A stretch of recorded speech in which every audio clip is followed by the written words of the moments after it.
Yeah, I thought, Brian was talking about that we've been sweeping people, and that's been something that we, early on in the year, we were going 4 and 5, particularly 5 a lot. So that's good. I think as a coach, you can say, oh, we had 15 errors, and you want to be a little bit cleaner on that. But I thought we did a lot of really good things today, both offensively. Missed, I think, a little too many serves, but I thought we really put pressure on them behind the service line. So yeah, good to get the sweep, and we know UConn is on fire right now, and we had a great match at their place in Stores, so we're excited for a battle on Sunday. Questions? Yeah, I guess first of all, how do you square the error number with the just general aggressiveness of the teams? It seems like most of them were aggressive errors. Yeah, I thought some were good errors. Yeah, some there was one ball that Ava went up and it was going to be a kill, and she just mishit it. Everything that she did was right. So, but of course you want to get it. Get everyone that were in it. Even as I look at it, it wasn't like it was kind of a split between a lot of people that had a couple errors as compared to someone that was in particular that was struggling.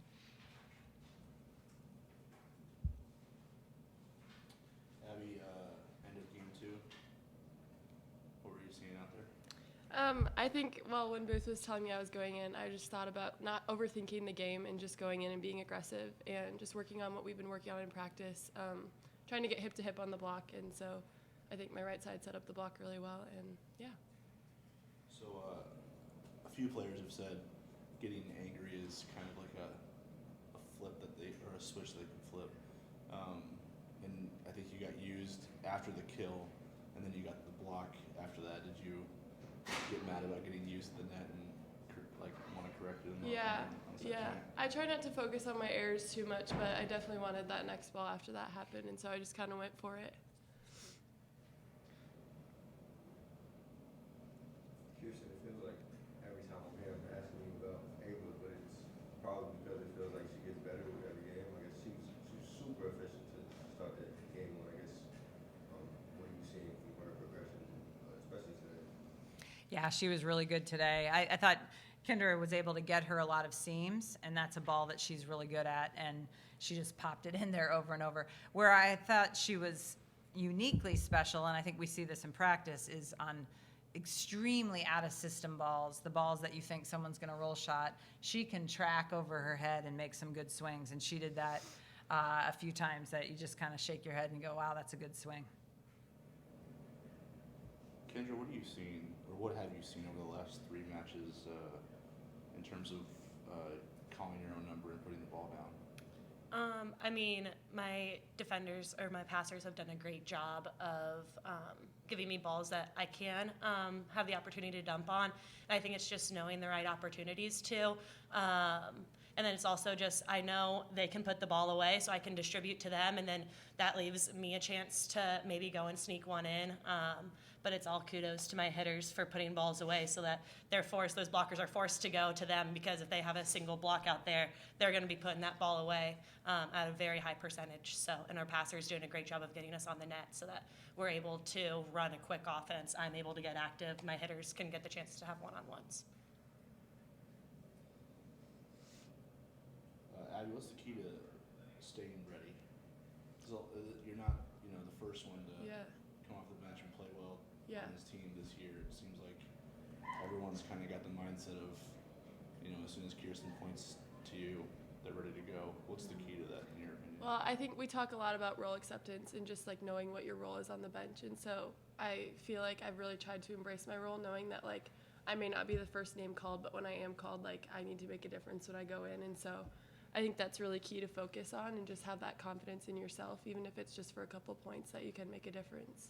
Well, one thing I think Abby does, if you watch on the bench, she and Jayla stand together, and Abby's coaching she's locked in during matches. Some people squirrel around, whatever. Abby is engaged and know what's going on, and I think that pays dividends when you do get the opportunity to go in to be able to make an immediate impact as compared to something happen. Oh, I need to do that. She knows what's going on. Does it give you confidence too when you see that happening, even though the match is taking place at the same time, that that if you just get kind of an instinct that you want to switch things up, or you just want to get some reps in there, that you can?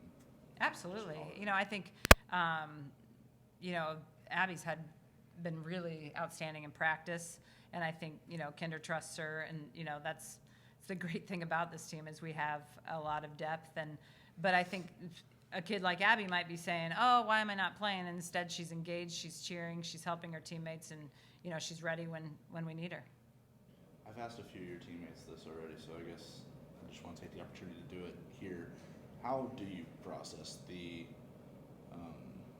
you know, all the thoughts that go with, you know, should I be playing more? Am I, you know, in terms of keeping your confidence high and being ready, how do you compartmentalize all those and I guess channel them in a positive way?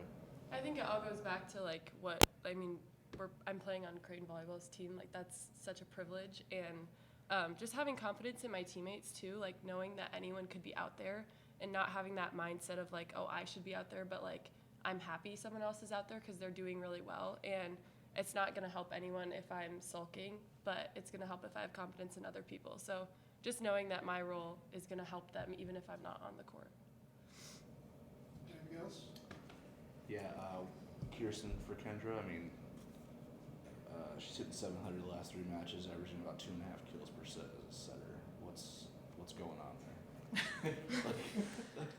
Well, I think Kendra talked about a few different things. I mean, you know, clearly she's very good, right? I mean, she can do some things physically that a lot of people can't do.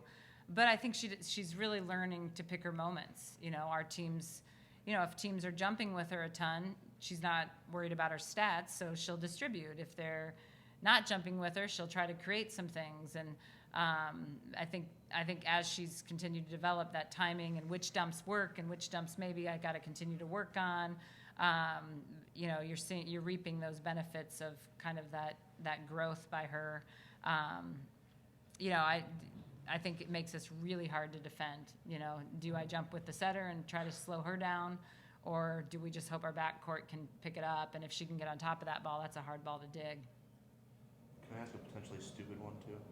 Sure. Is it unusual to hit as efficiently as you are in transition compared to how you're hitting on first ball kills? Because the last 3 matches, your transition numbers have been far more efficient. Yes, That would be seem to be atypical. harder in my opinion. Yes. It is unusual? Yeah. Okay, so in a good way, right?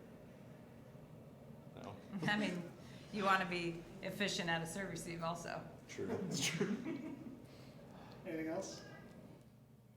Thanks, guys. Thanks.